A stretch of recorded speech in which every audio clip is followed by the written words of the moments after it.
Berita menarik hari ini, Desoka.com, Rabu 13 Oktober. Kerajaan negeri bersetuju untuk membenarkan rentas daerah di seluruh negeri bermula esok, manakala rentas negeri bermula 1 November depan.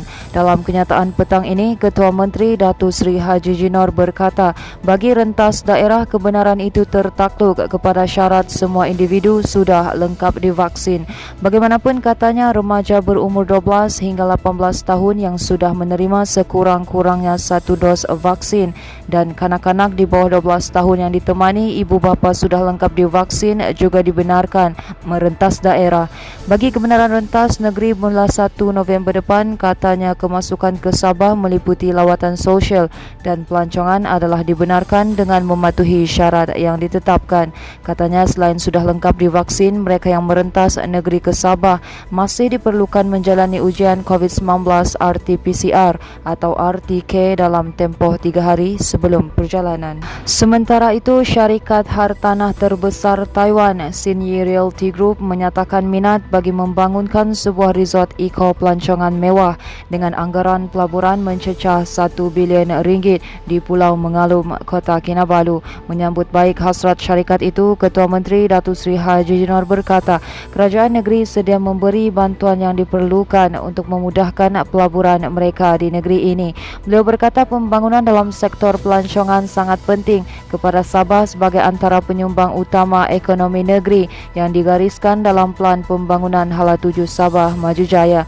Dalam pertemuan itu, Haji Ji yang juga Menteri Kewangan Negeri turut menyatakan penghargaan dan kegembiraannya kerana syarikat hartanah terbesar Taiwan itu memilih Sabah untuk pelaburan mereka. Terdahulu, Ketua Kumpulan Xinyi Chow Chun Chi merakamkan terima kasih kepada Ketua Menteri dan kerajaan negeri atas sokongan terhadap usaha itu dan menyatakan keyakinannya terhadap potensi Pulau Mengalum sebagai destinasi pelancongan mewah. Sebelum penularan pandemik COVID-19 sejak tahun lalu, pulau yang mengambil masa kira-kira sejam perjalanan dengan bot dari ibu negeri itu amat popular dalam kalangan pelancong China.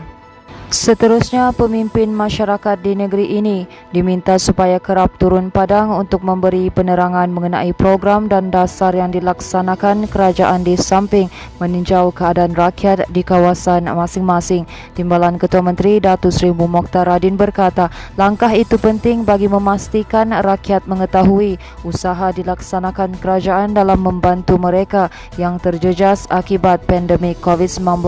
Beliau yang juga ahli Dewan Undangan Negeri Adun Lamak berkata, rakyat khususnya di kawasan luar bandar berhadapan dengan pelbagai masalah terutama dari aspek kebajikan disebabkan pandemik berkenaan. Bu Mokhtar berkata pemimpin masyarakat juga perlu bijak menyampaikan program dan dasar kerajaan agar rakyat tidak ketinggalan dalam arus pembangunan negeri. Beliau yang juga ahli Parlimen Kinabatangan turut berterima kasih kepada pemimpin masyarakat dan penjawat awam negeri serta persekutuan khususnya di kawasan ini kerana membantu memudahkan kerjanya sebagai wakil rakyat. Berita seterusnya, tongkang yang tersadai di tebing laut di Tanjung Lipat, Kota Kinabalu dijadualkan akan ditarik ke kawasan laut lebih dalam sekitar jam 3 petang ini. Pemangku Ketua Polis Daerah Kota Kinabalu, Superintendent George Abdul Rahman berkata, perkara berkenaan sudah dibincangkan antara Jabatan Pelabuhan dan pemilik tongkang berkenaan. Katanya siasatan awal mendapati tongkang berkenaan sedang dalam perjalanan dari Sandakan menuju ke Miri. Katanya bagaimanapun tunda tongkang berkenaan terputus sehingga menyebabkannya hanyut sehingga terdampar di pesisir laut. Menurutnya, kapal berkenaan sudah berlabuh di kawasan ini sejak 5 Oktober lalu.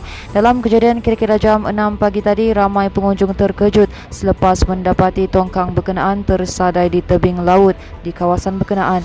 Keadaan itu membuatkan ramai pengunjung mengambil kesempatan untuk mengambil gambar sehingga tular di media sosial.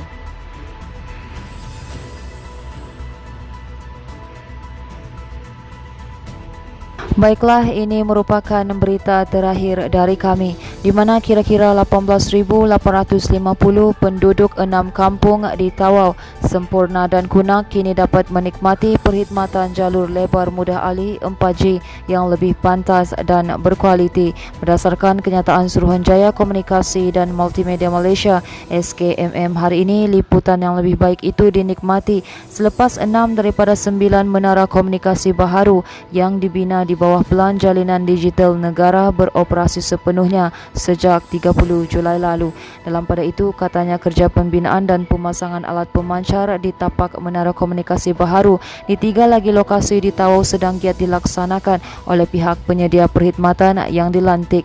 Jelas kenyataan SKMM lagi, sebanyak 2051 premis lagi masih dalam proses pelaksanaan dan dijangka siap pada Mac 2022. Katanya perkhidmatan itu yang dijangka siap dilaksanakan menjelang Januari 2022 akan berfungsi sebagai penyelesaian cepat kepada masalah kesaling hubungan sehingga penyelesaian yang kekal dilaksanakan.